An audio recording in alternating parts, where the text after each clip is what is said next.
Balik tengok, rupanya tak. Itu adalah bisikan syaitan. Maka kita balik ke sini, tengok-tengok tentera Islam yang jaga tu, Rom re-attack, serang balah, mati habis semua dapat title syuhada. Maka dia kepung Rom untuk kali kedua dan tidak berlaku peperangan, tapi akan runtuhnya Rom tersebut hanya dengan takbir dan tahlil saja. Nabi kata kepung, kalah. Masuk, lepas terbukanya kota Rom, jatuh kepada kerajaan Islam yang dipegang oleh Imam Mahdi pada ketika itu. Bermula tempoh itu 7 bulan. Dalam tempoh itu, selepas 7 bulan tempoh itu, akan muncullah Dajjal mengaku dirinya sebagai Tuhan. Yakhrujul Dajjal min ardi tusamma bihi Khurasan. Akan keluar Dajjal di suatu tempat, satu bumi yang dipanggil orang dengan nama Khurasan. Khurasan itu berada di mana? Khurasan itu berada dekat dengan Asfahan. Asfahan itu dekat mana? Asfahan itu dekat dengan Tehran. Dia 3 buah bandar yang berdekatan. Dan kita dapat ungkap pada baru di Bukhara. Dia dekat-dekat macam tu. Asfahan, Tehran, Khurasan itu dekat-dekat. Tapi Dajjal keluar di mana? Di Khurasan. Sebab kita tengok pendeta-pendeta Yahudi yang besar-besar, milik rabat-rabat Yahudi kita panggil, besar-besar semua di situ. Elok ada 30,000 orang lebih Yahudi, pure Yahudi yang duduk di situ menanti kedatangan Dajjal. Maka pada zaman yang keempat ini disebut, pada zaman yang keempat ini, di antara ciri-cirinya tadi, ciri yang pertama umat Islam ditindak. Ciri yang kedua ialah semua sistem kehidupan kita akan diatur mengikut sistem Dajjal. Macam mana Ustaz? Macam kita kenal lagi. Contoh macam Ustaz? Contoh macam kalau sebuah negara itu ada 30 channel TV, ada 30 siaran TV. Nak cari satu TV yang bermula dengan Bismillahirrahmanirrahim, baca Quran, dan dia tutup dengan Quran, tengah-tengah dia baca Quran. Kita 30 tu nak cari satu pun banyak. Kalau ada orang kali Al-Hijrah itu, TV Al-Hijrah, hak lain dia buka tertimbul nampak Quran, nak telah dengan Quran, tengah-tengah tu berapa bulan lah. Betul. Kalaulah nisbah kepada kamu, kalau kampung ni ada 300 pintu rumah, nak ada 300 pintu rumah ni contoh lah, nak cari 10 biji rumah yang betul mengamalkan Islam, yang amalannya tu segi pemakanan, dia jaga makanan halal haram, suami isteri ibu ayah dia cari pekerjaan dia, cari pekerjaan yang halal, jaga sumber kewangan, jangan masuk benda yang haram. Anak-anak didik dengan agama Islam yang sebenar, didik dengan menghafal Al-Quran, didik dengan cara Al-Quran. Anak-anak perempuan dilarang untuk keluar rumah tanpa memakai tudung, mesti keluar pakai tudung. Kalau perempuannya ada cukup rumah, nak cidai baju pun kena pakai tudung. Kalau tu orang dia letak, nak cari 300 pintu, nak cari 10 pintu pun susah. Hak lain lah, hak lain. Kalau dalam kampung kita ada 500 orang nak dapat contoh lah, nak cari 10 anak dara yang betul-betul ikut agama Islam, yang pakai tudung labuh, yang beradab, yang akhlak mulia, tak jumpa. Hak jumpa pakai sebab kentan dengan jalan terbungking, pukul 1, pukul 2 tengah malam naik motor lagi. Hak tu banyak. Hak ngapai Quran, hak tawadhu, hak tengok mata Allah, hak sejuk mata madak, tak apa tu.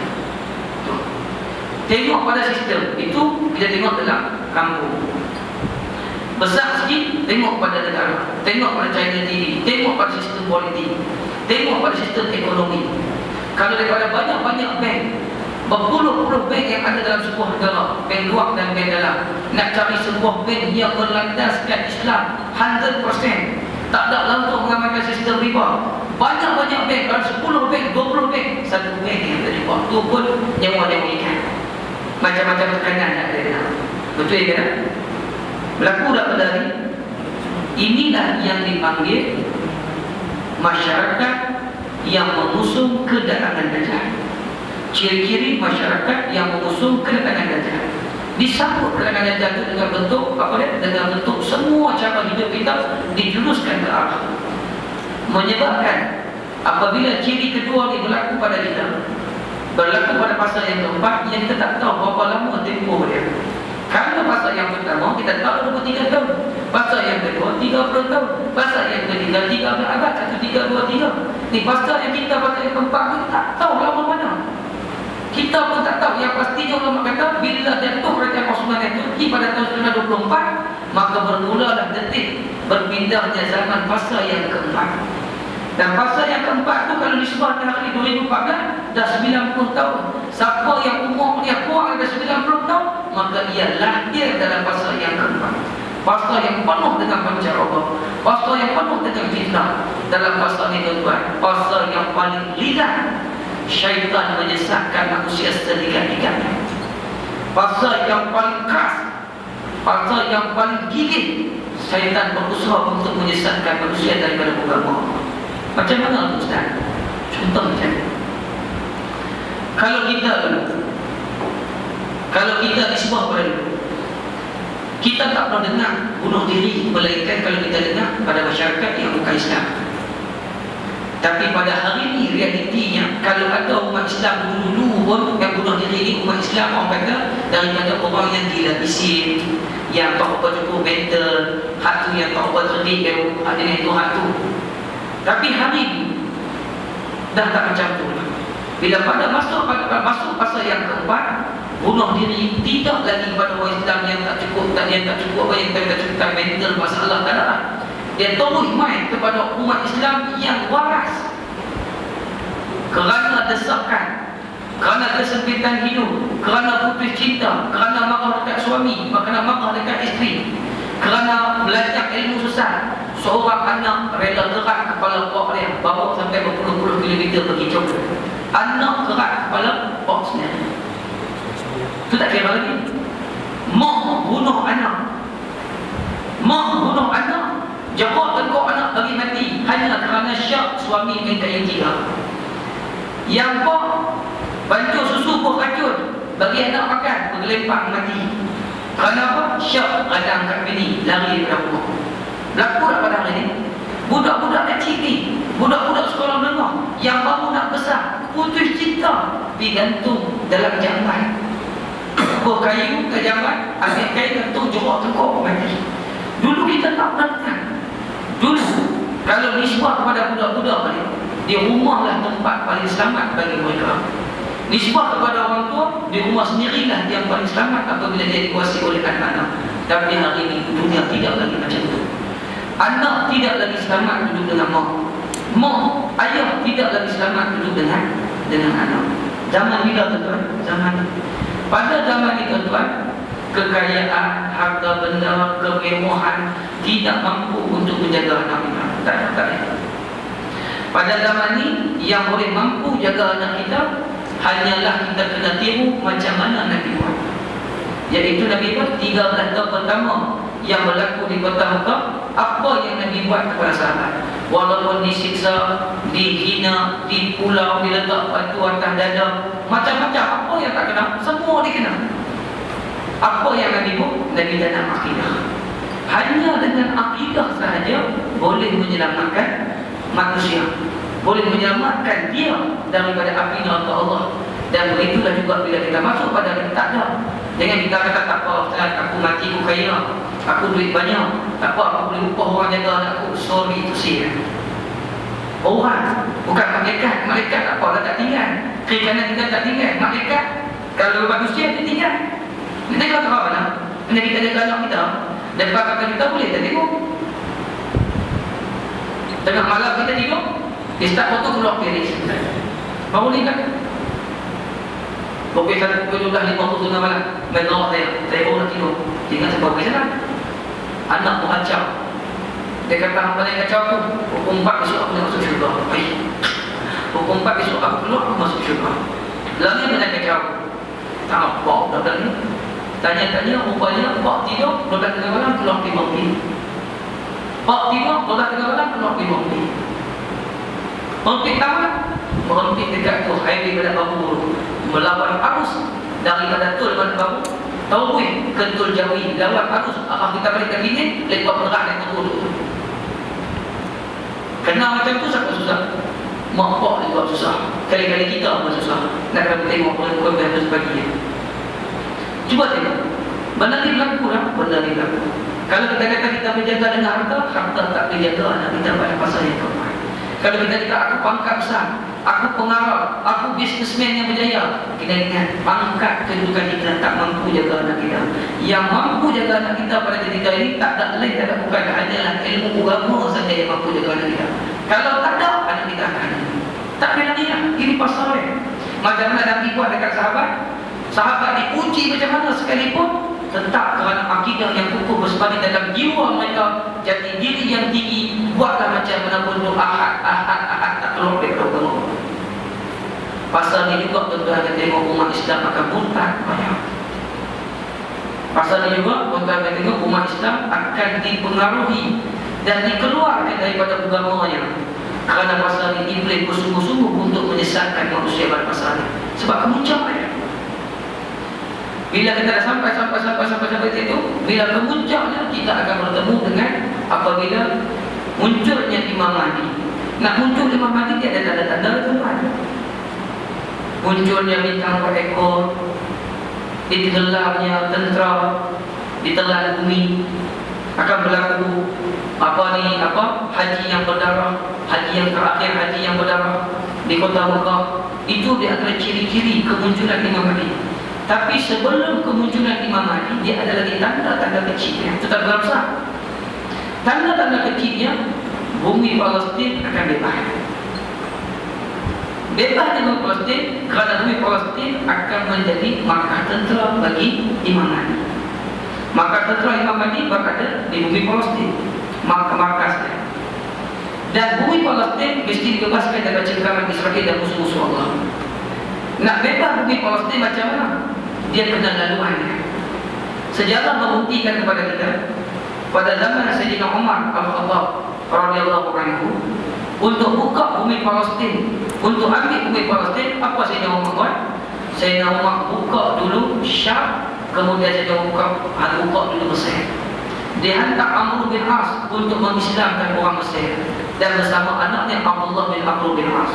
Bila Mesir dan Islam, bila Syam dan telah berada dalam Islam, pada ketika itu barulah dua kota ini menjadi laluan untuk membuka bumi Palestin. Sebab itulah dua negara ini amat diambil berat oleh golongan-golongan musuh Allah, terutamanya golongan Yahudi laknatullah dan kuncu-kuncu dia daripada Amerika, Britain dan sebagainya. Lepas ambil berat sangat dekat dua negara ini, sebab sejarah membuktikan terbukanya bumi Palestin melalui dua kota tersebut. Sebab tu bila Mursi pegang jawatan di Mesir, kelam kabut Amerika main peranan menjatuhkan, salahlah jatuh juga Mursi. Cuba tengok bukti, orang bagi bukti, suruh kita tengok sah dalam tempoh setahun. Bila menang dia Mursi, terus orang Palestin itu senang. Pun kata-kata pintu Rafah dibuka, orang Mesir keluar masuk ke Rafah, ke Palestin boleh masuk, bahkan bantuan masuk, semua masuk. Pak jatuh naik sisi, perintah tentera ambil balan, ambil alih, tutup habis pepek ayam, habis semua juga, dan tak ada susah. Itu sejarahnya. Sebab tu bila bergolaknya bumi Syam, bergolaknya bumi Mesir, itu adalah petanda kita sedang menuju ke pertengahan pada zaman yang keempat. Kita akan menuju zaman yang keempat. Takut tuan-tuan. Zaman yang keempat permulaannya kezaliman. Dulu kita tak pernah ciri-ciri dia lagi, selain daripada umat Islam ditindak, selain daripada apa kata yang disesatkan oleh golongan kafir dan syaitan laknatullah. Di antara ciri-ciri lain bagi umat ini pada zaman ini, mereka akan ditindak oleh pemerintah sendiri. Ini tak elak lagi. Mereka akan ditindak oleh pemerintah mereka sendiri. Pada zaman ini rakyat dinafikan haknya. Pada zaman ini rakyat akan ditindak, kuasa akan dikekalkan, macam-macam cara pun kuasa akan dikekalkan. Dan benda ini dah berlaku. Tengok di Bangladesh macam mana, tengok di Mesir, yang paling terkini sikit di Mesir lah, tengok macam mana keadaannya. Sedih kita tengok orang hanya bersenjatakan akhirat engkau, ditembak, dibunuh dengan peluru sniper, dan dipalsukan khutbah, dibaca khutbah palsu, dipalsukan kata orang ni ulama Azhar dalam khutbah tu dia tulis macam-macam. Dia kata pada tentera tu, dia kata harus membunuh mereka 200 orang sebelum mereka membunuh kamu 2000 orang, harus membunuh mereka 100 orang sebelum mereka membunuh kamu 1000 orang. Tujuannya adalah untuk tentera tu yakin hak mereka buat tu adalah betul. dipalsukan, dibaca di masjid dalam kamp tentera. Menyebabkan mereka ni betul ke siapa mereka ni? Keluar-keluar tengok. Tu yang antara kesianan. Mereka berharap tengok dapat pahala. Tengok budak-budak, tengok orang tua tolak dengan budak bakar jenazah. Itu yang berlaku. Dan kemuncak pada zaman ini adalah bertemu di antara hak dan batil, kebenaran dan kebatilan. Dia akan bertemu. Bila dibaiklah saja Imam Mahdi, maka pada ketika itu secara rasminya atas muka dunia ini dia hanya ada dua blok saja. Dia ada blok kufur dan ada blok iman. Tak ada blok lain tak ada. Dia ada blok iman dan blok kufur, blok kafir dengan blok Islam. Dia akan bertemu. Kemuncaknya peperangan yang disebut Malhamatul Uzma. Sehinggalah keluarnya Dajjal selepas jatuhnya pos Konstantinia, kita panggil Rom tu, jatuhnya pos Konstantinia tu dalam satu 7 bulan keluarnya Dajjal. Maka lepas keluar Dajjal menyesatkan usia bagi banyak macam hati yang kita kaji itu, barulah Allah Ta'ala menurunkan Nabi Isa di atas 2 sayap malaikat. Maka bermulalah detik, maka dibunuh Dajjal itu oleh Nabi Isa AS, di mana yang dikenali sebagai di Babilul, di kota Gerbang Lut. Gerbang kota Lut itu di mana lagi? Lebih kurang 14 km dari Tel Aviv. Dia bawa gerbang siapa buat? Yahudi buat. Welcome Jesus, itu dia dekat gerbang. Sebab dia tahu Nabi Isa sampai di situ. Tapi sampai Nabi Isa di situ adalah untuk membunuh Dajjal. Dajjal mati dibunuh di kota Lut. Satu kota yang kita tahu tumbuh-tumbuhan banyak hijau. Masuk ke kota Lut nampak hijau di belah kanan. Kita panggil apa? Tanaman banyak, pertanian banyak di kota Lut. Tempat itulah Dajjal akan mati dibunuh oleh Nabi Isa AS. Itu kemuncaknya. Lepas habis pada itu, kita akan kemuncaknya, dia akan pindah pada zaman yang kelima yang disebut mulkan, yang disebut sebagai ala minhaj khilafah, ala minhaj nubuwah. Lepas Nabi Isa turun membunuh Dajjal, bila mati yang Dajjal dibunuh oleh Nabi Isa, maka Nabi Isa akan memerintah selama 40 apa? 40 hari kan? 40 jam kan? 40 tahun kan? 40 minggu kan? Nabi sebut dalam hadis hanyalah 40. Maka majoriti ulama, jumhur ulama mengatakan 40 tahun. Mana dalil kata 40 tahun? Dia ada dalil lain. Dalil yang kata 40 tahun, walaupun dalam hadis yang Nabi sebut Nabi Isa akan turun dan bersama kamu selama 40 tu 40 apa? Tak ada apa. Tapi dalam cerita yang lain, apabila Nabi mengisahkan tentang Ya'juj wal Ma'juj, lepas Nabi Isa bunuh saja Dajjal, pada ketika itu Allah Subhanahu Wa Taala menurunkan wahyu kepada Nabi Isa. Bukan turun Quran, turun wahyu. Allah Taala kata, ya Isa hazir ibadi ila tur. Wahai Isa, bawalah, suruhlah, halaulah semua hamba-hamba aku ni lari naik ke bukit Tursaina. Tursaina tu mana? Bukit munajat Nabi Musa yang berada di semenanjung Sinai di Mesir. Saya pergi naik ke 12 tengah malam, subuh baru sampai. Pakai 5 lapis baju, sejuk, naik sejuk. Hadir ibadi ila tur. Haram, ajak semua umat-umat hamba-hamba lari naik ke bukit itu. Kenapa? Karena aku akan keluarkan satu makhluk la yadani bi ahadin biqatilihi. Tidak ada seseorang pun mampu untuk melawani atau menepani mereka.